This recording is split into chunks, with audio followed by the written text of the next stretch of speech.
الحمد لله نحمده ونستعينه ونستغفره ونعوذ بالله من شرور أنفسنا ومن سيئات أعمالنا من يهده الله فلا مضل له ومن يضلل فلا هادي له وأشهد أن لا إله إلا الله وحده لا شريك له وأشهد أن محمدًا عبده ورسوله أما بعد فإن خير الحديث كتاب الله وخير الهدي هدي محمد صلى الله عليه وسلم وشر الأمور محدثاتها وكل محدثة بدعة وكل بدعة ضلالة وكل ضلالة في النار فأعوذ بالله السميع العليم من الشيطان الرجيم بسم الله الرحمن الرحيم وإنك لعلى خلق عظيم وقال النبي صلى الله عليه وسلم بعثت لأتمم مكارم الأخلاق۔ محترم سامعین کرام، بزرگان دین، نوجوانان ملت اسلامیہ، اساتذہ گرامی قدر اور طالبان علوم شریعت اور خواتین اسلام، شریعت اسلامیہ اور دین اسلام نے ہمارے لیے کچھ ترجیحات رکھی ہیں، کچھ ایسی صفتیں، ایسی خصلتیں، ایسی عادتیں جن سے متصف ہونا ہر مومن اور بالخصوص ایک عالم دین اور طالب علم کے لیے لازم اور ضروری ہے۔ اسلاف امت کی زندگی کا اگر دراسہ کیا جائے اور خود رسول اکرم صلی اللہ علیہ وسلم کی زندگی کا مطالعہ کیا جائے تو ہمیں اس بات کا اندازہ ہوتا ہے اور ہم اس نتیجے پر پہنچتے ہیں کہ اللہ کے نبی صلی اللہ علیہ وسلم بذات خود سارے اختیارات اور سارے امکانات کے باوجود ان صفات سے متصف ہونا اپنی لازمی ذمہ داری سمجھتے تھے۔ اسی وجہ سے رب کائنات نے ارشاد فرمایا وَإِنَّكَ لَعَلَى خُلُقٍ عَظِيمٍ، اے اللہ کے نبی صلی اللہ علیہ وسلم آپ عظیم اخلاق کریمانہ کے اوپر فائز ہیں۔ اللہ رب العالمین نے آپ کو با اخلاق بنایا ہے، آپ کو آداب کا حامل بنایا ہے، آپ کو شریفانہ قدروں سے متصف کیا ہے۔ آپ زندگی گزارتے ہیں، چلتے پھرتے ہیں، لوگوں سے معاملات کرتے ہیں، یہاں تک کہ اعدائے اسلام اور اسلام دشمنوں سے آپ کا سامنا ہوتا ہے تو وہاں پر بھی آپ حسن اخلاق کا کردار ادا کرتے ہیں۔ یہی وجہ ہے کہ اللہ کے نبی صلی اللہ علیہ وسلم نے واضح کر دیا کہ بعثت لأتمم مکارم الاخلاق، کہ میں اس دنیا میں جن مقاصد کے لیے مبعوث کیا گیا ان میں سے ایک بنیادی مقصد یہ ہے کہ مکارم اخلاق کے پیمانے کی تکمیل کر دی جائے، اس کو مکمل کر دیا جائے، دشمنوں سے بھی بہتر سلوک کیا جائے، خواتین کے بھی حقوق کا خیال کیا جائے، چھوٹوں کے ساتھ شفقت کی جائے، بڑوں کا احترام کیا جائے، علماء کی قدر و منزلت کو سمجھا جائے، راستہ چلتے، جنگلوں سے گزرتے اور ایسے ہی زندگی گزارتے ہوئے جہاں بھی ہمارا سامنا جس بھی مخلوق سے ہو، چاہے وہ انسان ہو، چاہے مسلمان ہو یا غیر مسلم ہو، انسانیت سے اگر وہ متصف ہیں، چاہے وہ جانور ہوں، چاہے درندے ہوں، چاہے جانور اور دوسری مخلوقات ہوں، ہر چیز کے بارے میں رسول اکرم صلی اللہ علیہ وسلم نے حقوق کا اور آداب کا تذکرہ فرما دیا، حسن اخلاق کا تذکرہ فرما دیا۔ یہی اسباب ہیں کہ اللہ کے نبی صلی اللہ علیہ وسلم خود سوکھی روٹی اور ایسے ہی کھجور اور پانی پر گزارا کر لیا کرتے تھے، لیکن قید و بند کی زندگی بنائے گئے یا اسیر بنا کر کے جو دشمنان اسلام لائے جاتے تھے ان کو قید و بند کی زندگی میں بہتر سے بہتر کھانا پیش کیا جاتا تھا، اچھی سے اچھی خدمت کی جاتی تھی، اور اس کے نتیجے میں وہ لوگ رد عمل میں اسلام کو پسند فرماتے تھے، اسلام کو قبول کرتے تھے، مسلمانوں سے متاثر ہوتے تھے، تو آج کے دور میں ہماری یہ ذمہ داری ہے کہ ہم علم اور تعلیم کے حصول سے پہلے حسن اخلاق کے کردار پر مکمل طریقے سے اتریں۔ بے شمار علماء کرام نے اس بات کا تذکرہ کیا ہے کہ ہماری ذمہ داری ہے کہ ہم دنیا کے اندر احادیث کا علم، تفسیر کا علم، علم شریعت، علوم مختلفہ پڑھنے سے پہلے اپنے آپ کو با ادب بنائیں، با سلیقہ بنائیں، حسن اخلاق کی پابندیوں سے اپنے آپ کو لیس کریں۔ یہ علماء کرام تھے۔ اللہ کے نبی صلی اللہ علیہ وسلم سے روایت کرتے ہوئے عبادہ بن صامت رضی اللہ تعالیٰ عنہ فرماتے ہیں، کہتے ہیں کہ اللہ کے نبی صلی اللہ علیہ وسلم نے ارشاد فرمایا، لیس منا من لم یجل کبیرنا ویرحم صغیرنا ویعرف لعالمنا۔ فرمایا اللہ کے نبی صلی اللہ علیہ وسلم نے، مستدرک حاکم کی روایت ہے، علامہ البانی رحمت اللہ علیہ نے صحیح قرار دیا، فرمایا وہ شخص ہم میں سے نہیں، وہ مسلمان باقی نہیں، وہ مکمل طریقے سے اسلام اور ایمان کے تقاضوں کی تکمیل کرنے والا نہیں ہے جو اپنے بڑوں کا احترام نہ کرے، اپنے چھوٹوں پر شفقت نہ کرے، رحم و کرم کا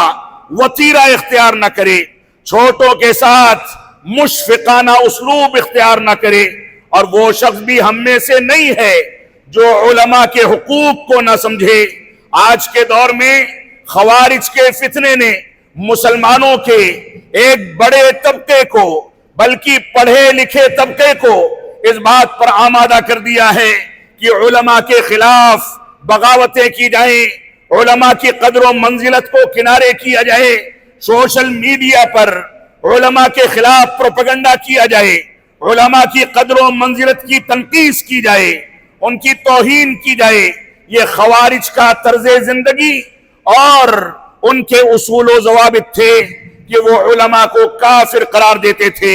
علماء کی توہین کرتے تھے، قرآن و سنت کے دلائل کی توجیہ و تعویل کر کے علماء کے خلاف فتوی بازی کرتے تھے، حکام کو کافر کہتے تھے۔ اللہ کے نبی صلی اللہ علیہ وسلم نے اس روایت میں واضح کر دیا، وہ شخص مکمل مسلمان نہیں ہو سکتا ہے جو بڑوں کا احترام نہ کرے، چھوٹوں کے ساتھ مشفقانہ رویہ اختیار نہ کرے، جو علماء کے حقوق کو ادا نہ کرے۔ ہمارے طالبان علوم نبوت، ہمارے طلبہ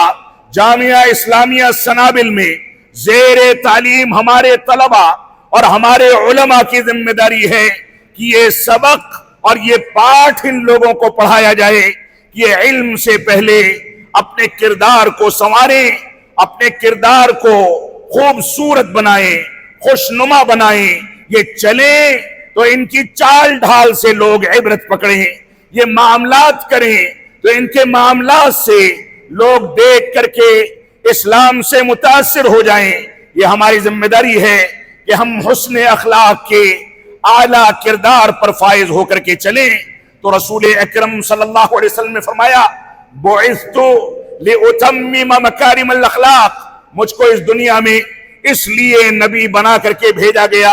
تاکہ میں اخلاق کریمانہ کی تعلیمات کی تکمیل کر دوں، اس کے مطابق امت اسلامیہ کی تربیت کروں، اس کو اپناؤں، اس کے مطابق چلوں۔ تو عبادہ بن صامت رضی اللہ تعالیٰ عنہ کی یہ روایت ہم لوگوں کے لیے عبرت کا سامان ہے۔ حسن اخلاق کو اپنانے کے لیے،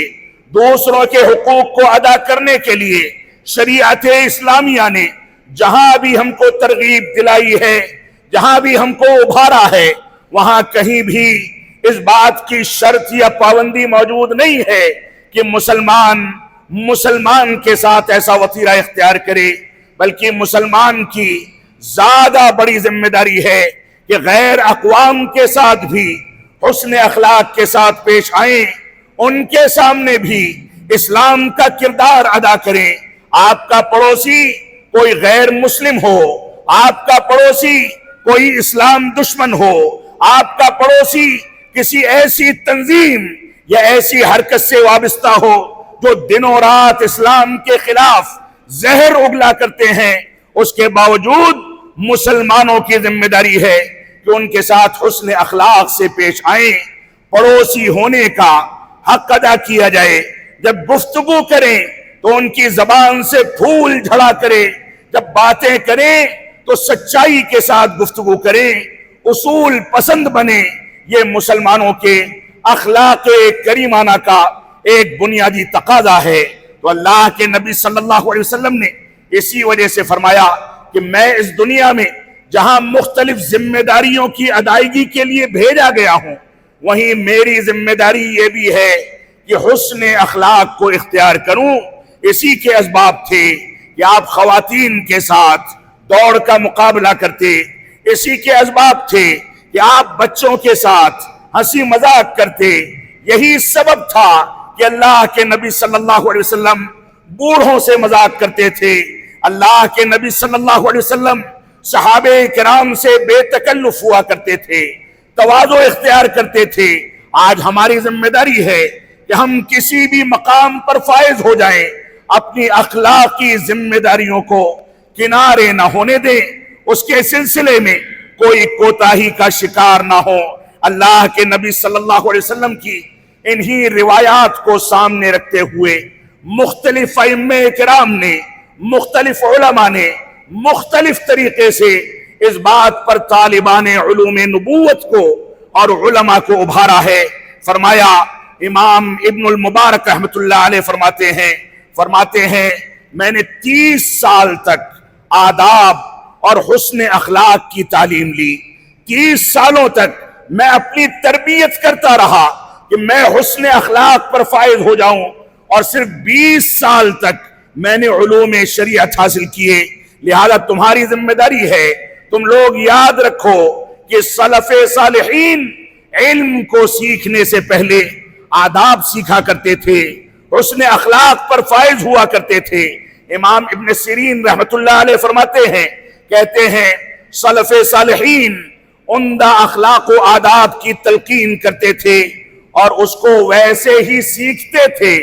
جیسے علوم شریعت کو سیکھا جاتا ہے۔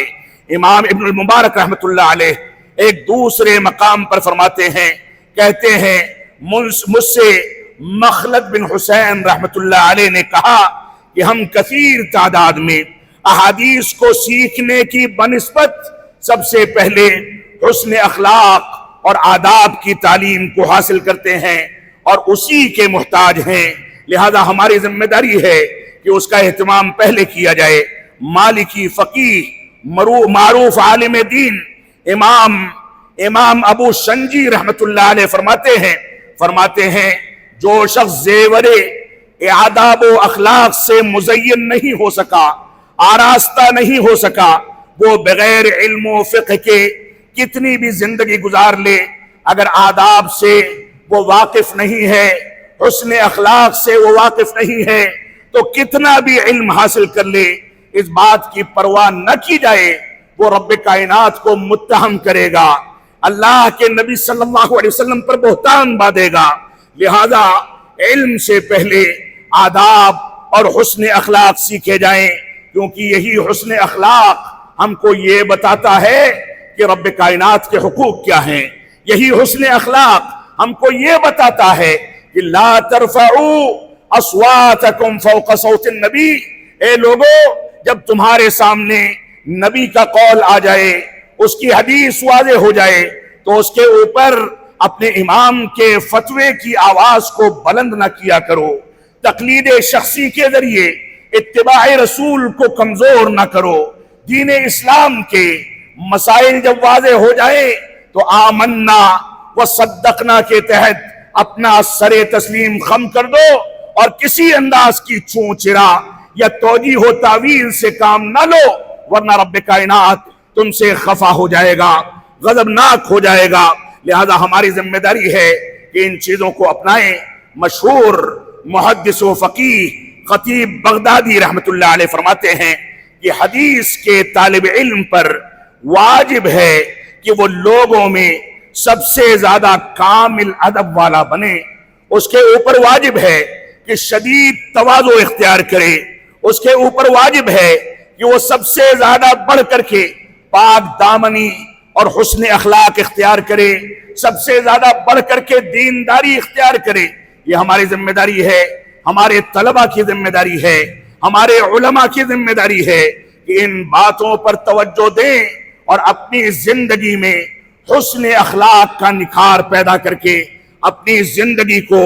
دنیا کے لیے اسوہ اور نمونہ بنا کر کے پیش کریں۔ عبداللہ بن عمر اور عبداللہ بن عمرو بن عاص اور ابن عباس رضی اللہ تعالیٰ عنہما، یعنی تینوں عبداللہ، یہ تینوں روایت کرتے ہیں کہ اللہ کے نبی صلی اللہ علیہ وسلم نے ارشاد فرمایا، اربع اذا کن فیک فلا علیک ما فاتک من الدنیا۔ فرمایا اللہ کے نبی صلی اللہ علیہ وسلم نے، اے لوگو سنو، اگر 4 خصلتیں تمہارے اندر ہیں تو دنیا کی کوئی بھی نعمت تم سے چھین لی جائے اس کی پرواہ نہ کرو، اس سے تمہارا کچھ بھی نقصان نہیں ہونے والا۔ یہ 4 خصلتیں اختیار کر لو، ان 4 خصلتوں کو اختیار کرنے والا دنیا میں بھی فائدے میں رہتا ہے، دنیا میں بھی منافع کا اور نفع کا سودا کرتا ہے، اور آخرت میں بھی وہ کامیاب ہوگا۔ لہذا یہ 4 صفتیں جس کے اندر موجود ہیں، دنیا کی کسی بھی نعمت سے وہ محروم ہو جائے، وہ بڑے بڑے مکانات بنا سکے نہ بنا سکے، بڑے بڑے سفر کر سکے نہ کر سکے، بڑی بڑی باتیں کر سکے نہ کر سکے، مال و دولت جمع کر سکے یا نہ کر سکے، لیکن یہ 4 نعمتیں، 4 صفتیں ایسی ہیں جو دنیا کی ساری نعمتوں پر بھاری ہیں۔ فرمایا رسول اکرم صلی اللہ علیہ وسلم نے، صدق الحدیث وحفظ الامانہ وحسن الخلق وعفت مطعم۔ فرمایا 4 چیزیں، ایک تو سچائی کے ساتھ کام لینا، سچ بولنا،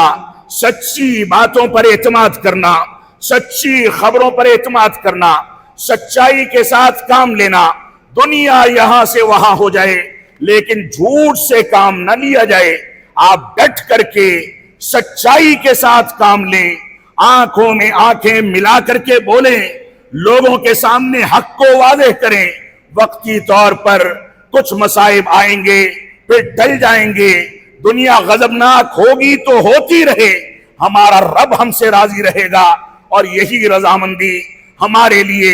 کل سرمایہ ہے۔ تو فرمایا سب سے پہلی صفت یہ ہے کہ انسان سچائی کے ساتھ کام لے۔ آج کے دور میں سوشل میڈیا کے ذریعے یہاں کی خبر آ گئی، وہاں کی خبر آ گئی، ہمارے طلبہ، ہمارے علماء، ہمارے عوام ان پر اعتماد کر کے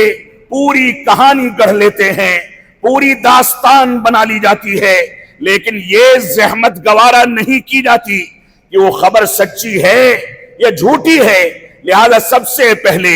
ہماری ذمہ داری ہے کہ ہم سچائی کے ساتھ کام لیں۔ اگر ہم سچے ہیں تو دنیا کی کوئی نعمت جس سے ہم محروم کر دیے جائیں اس کا غم کرنے کی ضرورت نہیں ہے۔ اور اس کے بعد فرمایا وحفظ الامانہ، امانت کی حفاظت کرنا۔ ہمارے علماء پر، ہمارے طلباء پر، ہماری عوام پر، مسجد میں موجود ہر شخص پر کوئی نہ کوئی امانت رکھی گئی ہے۔ سب سے بڑی امانت توحید کی امانت ہے،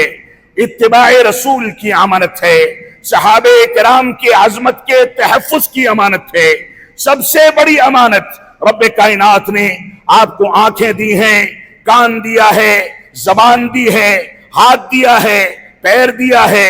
آپ کو دل و دماغ دیا ہے، آپ کے لیے نعمتیں بنائی ہیں۔ یہ ساری کی ساری نعمتیں آپ کے لیے امانت ہیں، ان کے بارے میں آپ سے قیامت کے دن سوال کیا جائے گا۔ طالبان علوم نبوت کے لیے کاپی، قلم اور کتابیں ان کے لیے امانت ہیں، ان کے اساتذہ ان کی امانت ہیں۔ یہ مبانی، یہ بلڈنگیں، یہ کلاس روم، یہ ہاسٹل، یہ کھانا پینا، یہ انتظام و انصرام، یہ ساری کی ساری چیزیں آپ کے لیے امانت ہیں۔ اگر آپ امانت کی حفاظت کرتے ہیں تو آپ سے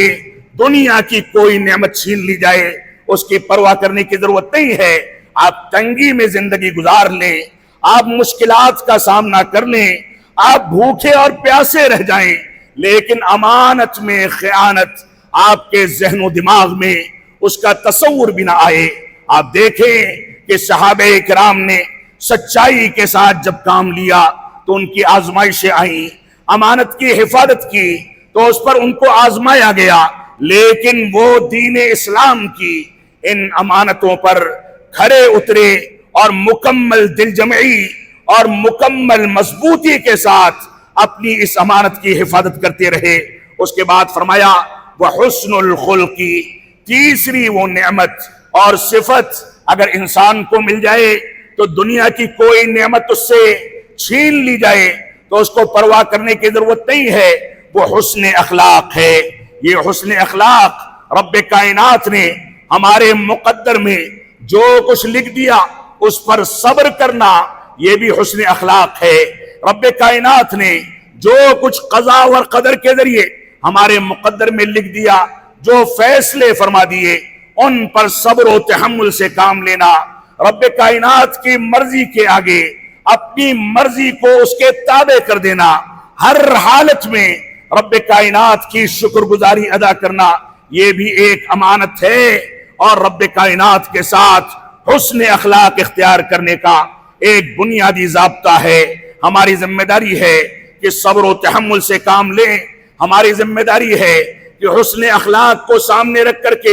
اطاعت و فرمانبرداری کا کردار ادا کیا جائے۔ ایک جانب قرآن مجید کے احکامات کو اپنایا جائے، دوسری جانب حدیث رسول کو اپنی زندگی میں نافذ کیا جائے، تیسری جانب صحابہ کرام اور فہم سلف صالحین کی رعایت کر کے اس کے مطابق زندگی کو ڈھالا جائے، اور تیسری جانب ترمذی کی اس صحیح روایت کو سامنے رکھا جائے کہ المسلمون علی شروطہم، کہ مسلمان اپنے شرائط کو پورا کرنے کے مکلف ہیں۔ اگر ان کے لیے کسی ادارے میں، کسی ملک میں، کسی شہر میں، کسی بستی میں، کسی آبادی میں، کسی کانسٹیٹیوشن میں کوئی ضابطہ اور قانون بنایا جاتا ہے تو جب تک وہ ضابطہ اور قانون مسلمانوں کے اور اسلام و ایمان کے بنیادی ضوابط سے ٹکراؤ پیدا نہ کرے، جب تک مسلمان کی ذمہ داری ہے کہ ان ضوابط اور ان قوانین کا بھی احترام کرے کہ مسلمان جہاں زندگی گزارتا ہے وہاں کے قوانین کے لیے مکلف بنایا گیا ہے۔ لہذا ہماری یہ ذمہ داری ہے کہ حسن اخلاق میں تمام کے تمام گوشوں پر غور و تدبر کیا جائے۔ کوئی مشکل آئے تو صبر و تحمل کے ساتھ، خندہ پیشانی کے ساتھ اس کا سامنا کیا جائے، رب کائنات کی ہر حالت میں شکر گزاری ادا کی جائے، اور رسول اکرم صلی اللہ علیہ وسلم کا فرمان کہ عجباً لامر المؤمن، ایک مومن کا معاملہ عجیب و غریب ہوتا ہے، ان اصابتہ سراء شکر فکان خیرا لہ، اگر اس کو کوئی آسانی لاحق ہوتی ہے، کوئی نعمت ملتی ہے تو رب کائنات کا شکر ادا کرتا ہے تو یہ چیز اس کے لیے باعث اجر ہوتی ہے۔ وَإِنْ أَصَابَتْهُ ضَرَّاء صَبَرَ فَكَانَ خَيْرًا لَهُ، اور اگر اس کو کوئی مشکل لاحق ہوتی ہے، آزمایا جاتا ہے، مشکلات کا سامنا کرتا ہے، ملکی حالات اس کے خلاف چلتے ہیں، ہوائیں اس کا ساتھ نہیں دیتی، حالات بدل جاتے ہیں، تو ایسی صورت میں وہ مشکلات کو سامنے رکھتے ہوئے رب کائنات کے لیے صبر و تحمل سے کام لیتا ہے۔ اگر صبر کرتا ہے، آپے سے باہر نہیں ہوتا، سرکشی اختیار نہیں کرتا، بغاوت نہیں کرتا، جذباتی نہیں ہوتا، سڑکوں پر نہیں نکلتا، بلکہ صبر و تحمل سے کام لے کر کے وما اصابکم من مصیبت فبما کسبت ایدیکم ویعفو عن کثیر، اس روایت سے آیت کریمہ کو سامنے رکھ کر کے سمجھتا ہے کہ میرے اپنے کرتوتوں کے نتیجے میں یہ مشکلات مجھ کو لاحق ہوئی ہیں، لہذا صبر سے کام لیتا ہے، رجوع کرتا ہے، رب کائنات کو راضی کرنے کی کوشش کرتا ہے، تو ایسی صورت میں یہ چیز بھی اس کے لیے باعث اجر ہوتی ہے۔ اور اس کے بعد آخری صفت بتائی وعفت مطعم، اس کے لیے ایک نعمت، ایک صفت جس کے مل جانے کے بعد دنیا کی ساری نعمتوں سے وہ محروم کر دیا جائے، ایک نعمت یہ ہے کہ وہ حلال روزی اختیار کرتا ہے۔ صاف ستھرا کھانا کھاتا ہے، پانی پیتا ہے، حرام کے ذریعے ایک لقمہ یا ایک گھونٹ پانی بھی اس کے منہ میں داخل نہیں ہوتا۔ لہذا ہماری یہ ذمہ داری ہے کہ رب کائنات نے ہم کو صاف و شفاف پانی بھی دیا ہے، رب کائنات نے ہم کو حسن اخلاق کا ہنر بھی سکھایا ہے، رب کائنات نے ہم کو سچ بولنے پر قادر کیا ہے، رب کائنات نے ہم کو حفظ امانت کا ہنر سکھایا ہے۔ ان چیزوں میں غفلت اور تساہل کا راستہ چھوڑ کر کے ہم ان صفات سے متصف ہوں، اور کھانے پینے میں ہم کو نمک روٹی کھانی پڑے، تیل میں نمک بھگا کر کے سالن بنانا پڑے تو بھی ہم اس کو گوارا کر لیں، لیکن حرام کا لقمہ ہمارے منہ میں نہ جائے۔ یہ ہماری ذمہ داری ہے۔ آج مسلمانوں نے مختلف بہانوں سے شراب کو حلال کر لیا، آج مسلمانوں نے مختلف ناموں اور بہانوں سے سود کو حلال کر لیا، حرام کمائی کے بارے میں توجیہ و تعویل کر کے اس کو اپنی زندگی میں اپنا لیا، جس کے نتیجے میں وہ دنوں رات دعا کرتا ہے لیکن اس کی دعا قبول نہیں ہوتی، کیونکہ رسول اکرم صلی اللہ علیہ وسلم کا فرمان ہے فَأَنَّا يُسْتَجَابُ ذَلِكَ، اس کی دعائیں کیسے قبول ہوں گی؟ مَأْكَلُهُ حرام وَمَشْرَبُهُ حرام، اس کا کھانا بھی حرام کا ہے، اس کا پینا بھی حرام کا ہے، وَغُذِّيَ بِالْحَرام، اور اس کی پرورش بھی حرام کے ذریعے ہوئی۔ لہذا کھانے پینے میں حلال پر اکتفا کرنا، چاہے فاقہ کرنا پڑے، یہ مسلمان کی عزت و وقار کا ایک بنیادی ضابطہ ہے۔ رب کائنات ہم کو اسے اپنانے کی توفیق عطا فرمائے۔ علماء کرام نے 4 روایتوں کو جمع کیا ہے، وہ 4 روایتیں آپ کے سامنے ذکر کر کے میں خطبے کو ختم کروں گا۔ علماء کہتے ہیں یہ 4 ایسی روایتیں اور حدیثیں ہیں جن روایتوں کو حسن اخلاق کے ڈھانچے کی تکمیل کے لیے اپنے سامنے رکھا جانا چاہیے۔ پہلی روایت ہے اصول اخلاق اور آداب کو مکمل کرنے کے لیے من کان یؤمن باللہ والیوم الآخر فلیقل خیرا او لیصمت، صحیح بخاری اور صحیح مسلم کی روایت ہے۔ فرمایا رسول اکرم صلی اللہ علیہ وسلم نے جو اللہ رب العالمین پر اور یوم آخرت پر ایمان رکھتا ہے وہ یا تو بھلی بات کہے یا خاموش رہے۔ آج ہمارا قلم ہماری جذباتیت میں، ہمارا کی بورڈ ہماری جذباتیت میں، ہماری زبانیں ہماری جذباتیت میں ہم سے کون کون سے کرتوت نہیں کراتے۔ ہم جذباتیت میں غلط باتوں پر اعتماد کر کے مسلمانوں میں بے چینی پیدا کرتے ہیں۔ جو لوگ صبر و تحمل سے کام لیتے ہیں، جو علماء قرآن و سنت کے مطابق زندگی گزارتے ہیں، ان کو بدنام کرنے کے لیے دنیا میں ڈھڈورا پیٹا جاتا ہے۔ ہماری ذمہ داری ہے یا تو بھلی بات کہیں یا خاموش رہیں۔ اگر آپ نے کسی بات کے بارے میں غیر ذمہ دارانہ رویہ اختیار کیا تو آخرت میں آپ سے سوال کیا جائے گا۔ تو حسن اخلاق کا ڈھانچہ پہلی اس روایت سے مکمل ہوتا ہے۔ دوسری روایت اللہ کے نبی صلی اللہ علیہ وسلم کا فرمان ہے ان من حسن اسلام المرء ترکہ ما لا یعنیہ، کہ انسان کے سچا مسلمان ہونے کے لیے، سچا انسان ہونے کے لیے یہی کافی ہے کہ وہ لا یعنی اور غیر متعلقہ امور کو کنارے کر دے، ان سے واسطہ نہ رکھے۔ آج مسلمانوں کی ایک بھی مجلس ایسی نہیں ہے، اور میں قسم کھا کر کے کہہ سکتا ہوں کہ اگر ہم مسجدوں سے ابھی نکلیں گے تو یہاں سے آفس پہنچنے تک، گھروں تک پہنچنے تک، سواریاں پکڑنے تک ہم اتنے عادی ہو چکے ہیں کہ 2-4 باتیں کینو کپٹ کی، چول خوری کی اور ایسے ہی بے ایمانی کی، جھوٹ کی 2-4 باتیں ہماری زبان پر روا ہوں گی، اور جو شخص اس سے گفتگو کرے گا وہ اپنے آپ کو دنیا کا سب سے ذہین شخص تصور کرے گا۔ یہ ہماری فطرت بن گئی ہے۔ تو فرمایا لا یعنی امور کو ترک کر دینا یہ بھی حسن اخلاق کی تکمیل کے لیے ضروری ہے۔ آج حکومتیں کیا کر رہی ہیں، اداروں میں کیا ہو رہا ہے، ہمارے ذمہ داران کیا کر رہے ہیں؟ ایک چھوٹے سے طالب علم کی مجلس کا موضوع بحث یہی ہے کہ ہمارے بڑے کیسے ہیں، فلاں کیسا ہے، فلاں کیسا ہے۔ معاف فرمائیں گے یہ راہ نجات نہیں ہے۔ جو جس کی ذمہ داری ہے اس کے کندھوں پر ڈال دی گئی، وہ ادا کرے گا تو آخرت میں جواب دے گا، ادا نہیں کرے گا تو آخرت میں رب کائنات اس سے نپٹے گا۔ لہذا ہمیں غیر متعلقہ امور کی جانب توجہ دینے کے بجائے اپنی زندگی کو سنوارنے، تعلیم و تعلم اور حسن اخلاق کو اختیار کرنے کے لیے توجہ دینی چاہیے۔ تیسری وہ روایتیں جس میں رسول اکرم صلی اللہ علیہ وسلم نے، ایک صحابی رسول نے آ کر کے کہا کہ مجھ کو وصیت کر دیجئے، تو آپ نے فرمایا لا تغضب، صحیح بخاری اور صحیح مسلم کی روایت ہے، فرمایا لا تغضب، ناراض نہ ہوا کرو، غصہ نہ کیا کرو، غضبناک نہ ہوا کرو۔ غضبناکی میں، غصے میں جب انسان تشدد اختیار کرتا ہے، آپے سے باہر ہوتا ہے، تو ایسے ایسے کرتوت کر جاتا ہے کہ سامنے والے کو تکلیف میں ڈالتا ہے،